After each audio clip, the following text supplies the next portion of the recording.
వరంగల్ జిల్లా నర్సంపేట పట్టణంలో పాకాల రోడ్లో బీఆర్ఎస్ నాయకుడు మాజీ కౌన్సిలర్ శివరాత్రి వెంకటమ్మ స్వామి భార్యాభర్తలపై కాంగ్రెస్ పార్టీ జిల్లా నాయకులు ఓర్స్ తిరుపతి దాడి చేయడంతో గాయపడిన వారిని మాజీ ఎమ్మెల్యే పెద్ది సుదర్శన్ రెడ్డి పరామర్శించారు. ఈ సందర్భంగా బీఆర్ఎస్ పార్టీ నాయకులపై దాడి చేస్తే ఖబర్దార్, కాంగ్రెస్ పార్టీ నాయకులారా నర్సంపేట పోలీసు అధికారులు సిండికేట్గా తయారై ప్రజలపై పెనుభారం మోపుతున్నారని మండిపడ్డారు.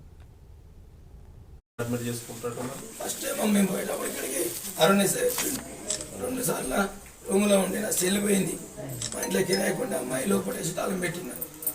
కొద్దిసేపటి మేలుకు వచ్చినాక నీళ్ళు తాగాలంటే నీళ్ళు తాగిన.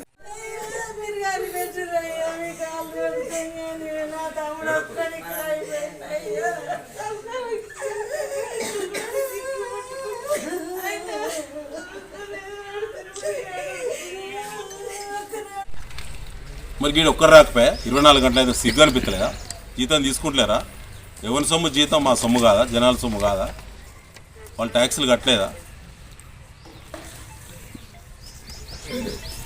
బ్రాండ్ షాపులలో బ్లాక్మెయిల్ చేసి దంచినావు, కిరాణా వర్తక సంఘాన్ని దంచినావు, మిల్లులలో దంచినావు, 25-26 వెంచర్లలో దంచినావు, 15-16 కబ్జాలలో దంచినావు. అన్నీ అయిపోయిన తర్వాత గవర్నమెంట్ జాగ్రత్త మీద పడ్డది.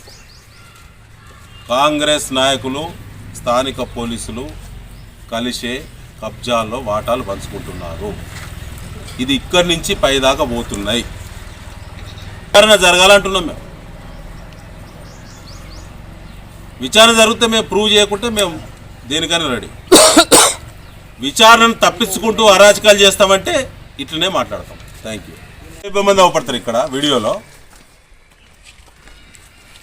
కౌంటర్ కేసు కింద జేసీబీ డ్రైవర్ను దుర్భాషలాడినట కుటుంబ సభ్యులు.